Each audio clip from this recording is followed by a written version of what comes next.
नमस्कार। आज हम कक्षा 11 पाठ 3 अप्पू के 2.5 साल समझाएंगे। उनके लेखक है सत्यजीत राय।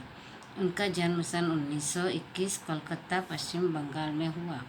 उनकी प्रमुख फिल्में अपराजिता, अप्पू का संसार, जलसागर, देवी चारुलता, महानगर, गोपी गायन, बाका गायन, पथेर पांचाली, बांग्ला, शतरंज के खिलाड़ी, सतगिरी, हिंदी।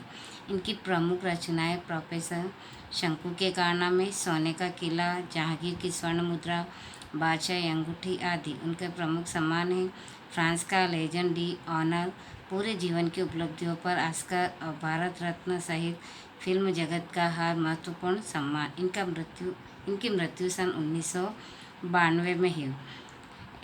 ये पहले पिक्चर फिल्म पथेर पांचाली बांग्ला 1955 में प्रदर्शित थी। उनके राय को अंतर्राष्ट्रीय स्तर पर प्रतिष्ठा प्राप्त करने वाला भारतीय निर्देशक बना दिया था। इनकी पिक्चर फिल्मों की कुल संख्या 30 के लगभग है। इनके फिल्मों के जरिए उन्होंने फिल्म विधा को समृद्धि नहीं किया, बल्कि इस माध्यम के बारे में निर्देशकों आलोचकों के बीच एक समझ विकसित करने में भी अपना योगदान दिया। अप्पू के 2.5 साल नामक संस्मरण पथेर पांचाली फिल्म के अनुभवों से संबंधित है, जिसका निर्माण भारतीय फिल्म के इतिहास में एक बहुत बड़ी घटना के रूप में दर्ज किया है। इनके साधनहीनता के बीच अपनी कला दृष्टि को साकार करने का संघर्ष भी इस पाठक का भाषांतर बांग्ला मूल से विलास गीते ने किया है। इसका अनुभव संसार में दाखिल होना उस बेहतरीन फिल्म से गुजरने से कम नहीं है। पथेर पांचाली फिल्म की शूटिंग का काम 2.5 साल तक चला था। इस 2.5 साल के कालखंड में हर रोज़ तो शूटिंग होती थी। मैं तब एक विज्ञापन कंपनी में नौकरी करता था। नौकरी के काम से जब फुर्सत मिलती थी तब ही शूटिंग करता था, और जब उनके पास पर्याप्त पैसे नहीं होते थे और पैसे खत्म होने के बाद फिर से वह पैसे जमा होने तक शूटिंग स्थगित कर देते थे। शूटिंग का आरंभ करने से पहले फिल्म से काम करने के लिए कलाकार इकट्ठा करने का एक बड़ा आयोजन हुआ। विशेषकर अप्पू की भूमिका निभाने के लिए 6 साल का लड़का मिल ही नहीं रहा था। आखिर मैंने अखबार में उस संदर्भ में एक इश्तिहार दिया। रास बिहारी एवेन्यू के एक बिल्डिंग में लेखक ने एक कमरा भाड़े पर लिया। वहाँ पर बच्चे इंटरव्यू के लिए आते थे। बहुत से लड़के आए, लेकिन अप्पू की भूमिका के लिए लेखक को जिस तरह का लड़का चाहिए था वैसा एक भी नहीं था। एक दिन एक लड़का आया। उसकी गर्दन पर लगा पाउडर देखकर लेखक को शक हुआ। नाम पूछने पर नाजुक आवाज़ से वह बोला, टिया। उसके साथ आए उसके पिताजी से लेखक ने पूछा, क्या अभी इसके बाल कटवा कर यहाँ ले आए? वे सज्जन पकड़े गए, सच छिपा नहीं सके। असल में यह मेरी बेटी है। अप्पू की भूमिका मिलने की आशा से इसके बाल कटवाकर आपके यहाँ ले आया हूँ। विज्ञापन देखकर भी अप्पू की भूमिका के लिए सही तरह का लड़का न मिलने के कारण लेखक बेहाल हो गया। आखिर एक दिन लेखक की पत्नी छत के नीचे आकर लेखक से बोली, पास वाले मकान की छत पर एक लड़का देखा, जरा उसे बुलाइए तो। आखिर हमारे पड़ोस के घर में रहने वाला लड़का सुबीर बनर्जी ही पथेर पांचाली में अप्पू बना। फिल्म का काम आगे भी 2.5 साल चलने वाला है।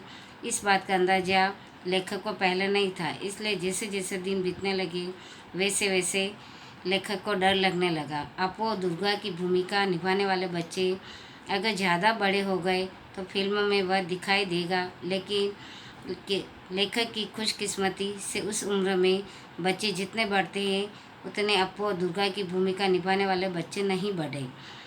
इंदिरा ठाकुरन की भूमिका निभाने वाली 80 साल उम्र की चुन्नीवाला देवी 2.5 साल तक काम कर सकी, यह भी लेखक के सौभाग्य की बात थी।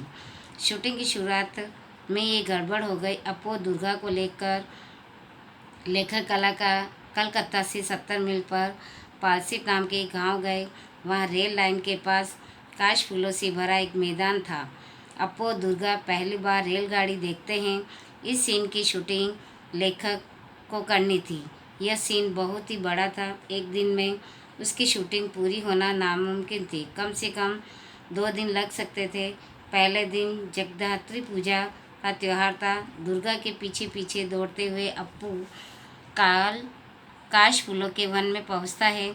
सुबह शूटिंग शुरू करके शाम तक सबने सीन का आधा भाग चित्रित किया। निर्देशक, छायाकार, छोटे अभिनेता, अभिनेत्री सभी इस क्षेत्र में नवागत होने के कारण थोड़े बोराए हुए थे।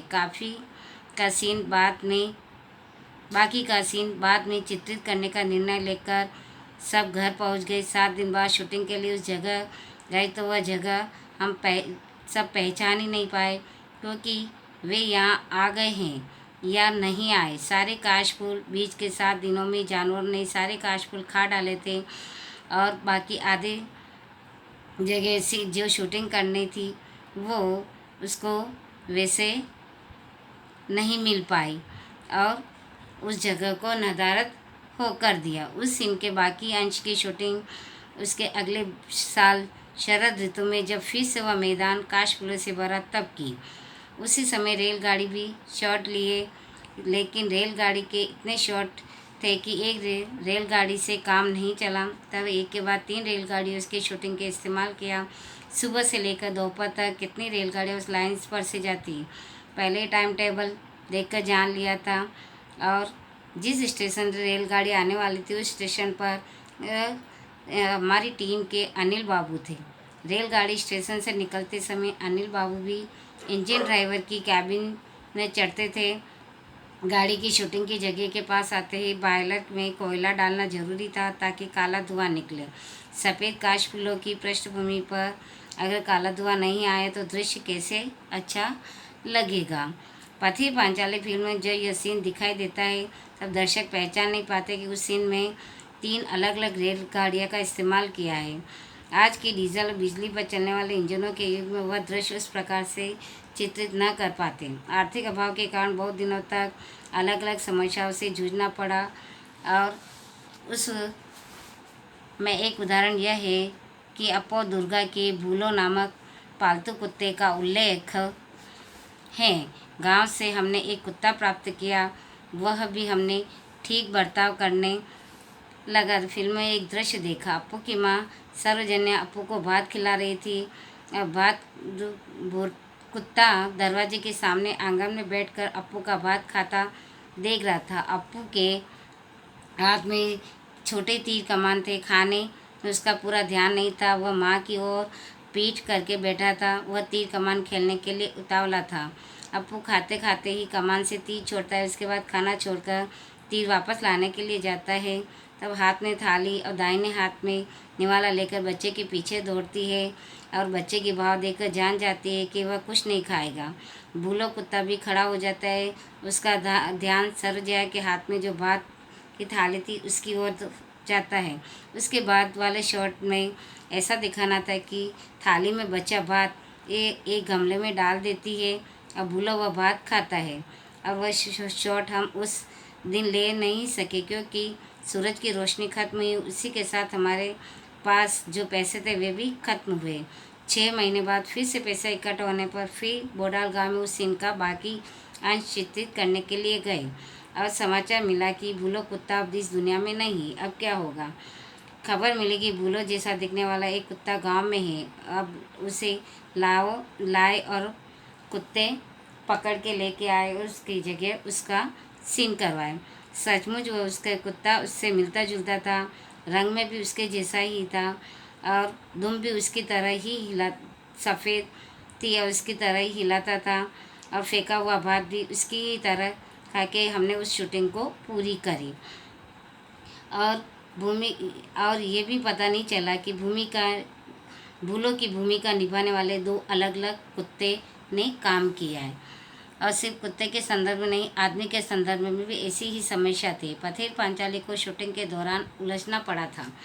श्रीनिवास नामक घूमते मिठाई वाले से मिठाई खरीदने के लिए अपो दुर्गा के पास पैसे नहीं थे तो वह मिठाई खरीद नहीं सकते, इसलिए अपो दुर्गा उस मिठाई वाले के पीछे पीछे मुखर्जी के घर के पास जाते हैं और मुखर्जी अमीर आदमी थे तो वे मिठाई ज़रूर खरीदेंगे और मिठाई खरीदना देखने में ही अप्पू और दुर्गा की खुशी है। इस दृश्य का कुछ अंश चित्रित होने के बाद शूटिंग कुछ महीनों के लिए स्थगित हो गई। पैसे हाथ आने पर फिर जब उस गांव में शूटिंग करने के लिए गए तब खबर मिली कि मिठाई वाले की भूमिका जो सज्जन कर रहे थे उसका देहांत हो गया। अब उससे मिलता जुलता दूसरा आदमी कहाँ से आएगा। आखिर उनकी भूमिका निभाने जो सज्जन मिले उनका चेहरा पहले वाले श्रीनिवास से मिलता जुलता नहीं था, लेकिन शरीर से वे पहले श्रीनिवास जैसे ही थे। और बाकी दृश्य का अंश चित्रित किया। फिल्म में दिखाई देता है कि एक नंबर श्रीनिवास बांसवन से बाहर आता है और अगली शॉट में 2 नंबर श्रीनिवास कैमरे की ओर पीट करके मुखर्जी के घर के गेट के अंदर जाता है। पथेर पांचाली फिल्म अनेक लोगों ने एक से अधिक बार देखी, लेकिन श्रीनिवास के मामले में ये बात किसी के ध्यान में नहीं आई कि ऐसे मैंने नहीं सुना।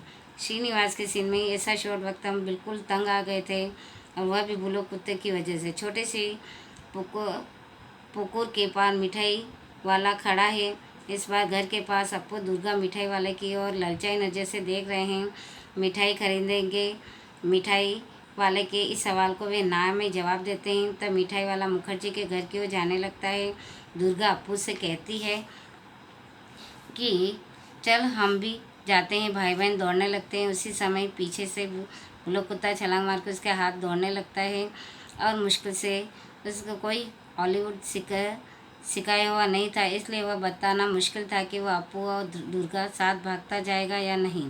मालिक ने से कहा था कि अप्पू दुर्गा भागने लगते हैं तब अपने कुत्ते को उन दोनों के पीछे भगाने के लिए कह देना।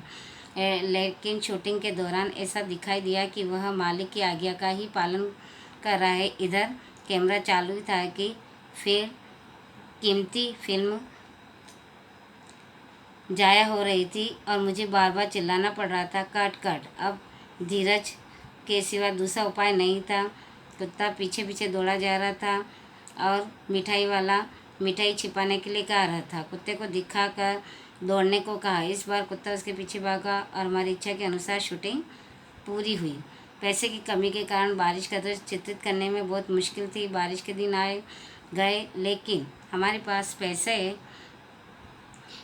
नहीं थे, इस कारण शूटिंग बंद थी। आखिर हाथ में पैसे आए तब अक्टूबर का महीना शुरू हुआ था और शरद ऋतु में आकाश के दिनों में शायद बरसात होती। इस आशा से मैं अप्पू दुर्गा की भूमिका करने वाले बच्चे, कैमरा और तकनीशियन को साथ लेकर हर रोज़ देहात में जाकर बैठा करता था और काला बादल दिखाई दिया तो मुझे लगता है कि बरसात होगी।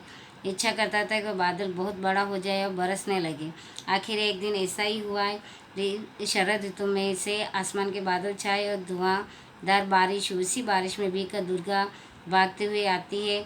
उसके पेड़ के नीचे भाई के पास आसरा ले लिया और भाई बहन एक दूसरे से चिपक कर बैठे। दुर्गा कहने लगी, नैबुर पाता कर मचा है, हे वृष्टि घरे जा, बरसात ठंड।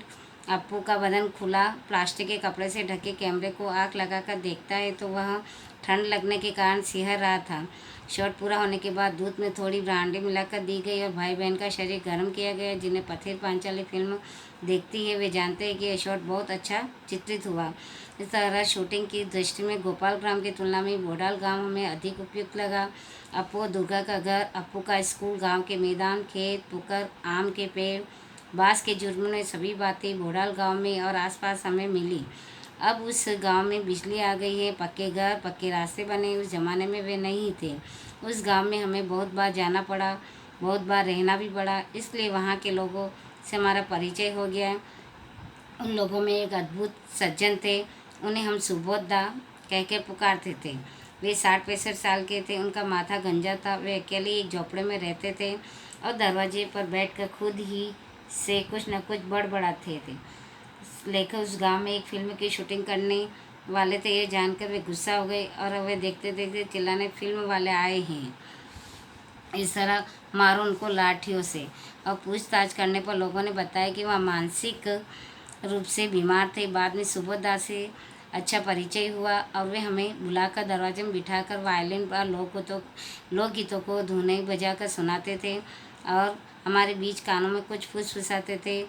और वह है रूजवेल्ट, पक्का पाजी उनके मत से, दूसरा एक था चर्चिल, एक था हिटलर, तो एक था अब्दुल गफ्फार खान। सभी उनके मातास्वर पाजी थे, उनके दुश्मन थे। जिस घर में शूटिंग करते थे उनके पड़ोस में एक धोबी रहता था, उसके कारण हमें बहुत परेशानी होती थी। वह भी थोड़ा सा पागल था, कभी भी भाइयों और बहनों कहकर किसी राजकीय मुद्दे पर लंबा भाषण शुरू करता था। फुर्सत के समय में उसके भाषण पर हमें कुछ आपत्ति नहीं थी, लेकिन अगर शूटिंग के समय वह भाषण को शुरू करता तो उसके साउंड का काम प्रभावित हो सकता था। उस धोबी के रिश्तेदारों अगर हमारी मदद न होती तो वह धोबी सचमुच ही एक सिरदर्द बन जाता। जिस घर में हम पथेर पांचाली की शूटिंग करते थे वह घर हमें एकदम ध्वस्त अवस्था में मिला था, यानी टूटी हुई अवस्था में मिला था।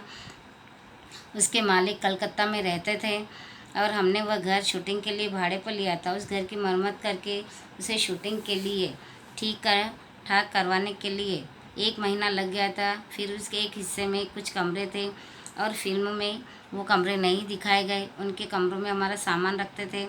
कमरे में रिकॉर्डिंग मशीन लेकर साउंड रिकॉर्डिंग भूपेन बाबू जैसे बैठा करते थे और हम शूटिंग के वक्त उन्हें देख नहीं सकते, फिर भी उनकी आवाज़ सुन सकते थे। हर शॉट के बाद लेकर उनसे पूछते, साउंड ठीक है ना? भूपेन बाबू हाँ या ना में जवाब देते थे। एक दिन शॉट के बाद साउंड के बारे में उनसे सवाल किया, लेकिन कुछ भी जवाब नहीं आया। फिर एक बार पूछा, भूपेन बाबू साउंड ठीक है ना? इस पर भी जवाब ना आने पर लेकर उनके कमरे में गए तो देखा कि बड़ा सा सांप उस कमरे की खिड़की से नीचे होता है। वह सांप देखकर भूपेन बाबू सहम गए थे, उनकी बोलती बंद हो गई थी। वह सांप हमने वहां आने पर कुछ ही दिनों के बाद देखा था। उसे मार डालने की इच्छा होने पर भी स्थानीय लोगों के मना करने के कारण हम उसे मार नहीं सके। वह वास्तु सर्प था और बहुत दिनों से वह रह रहा था।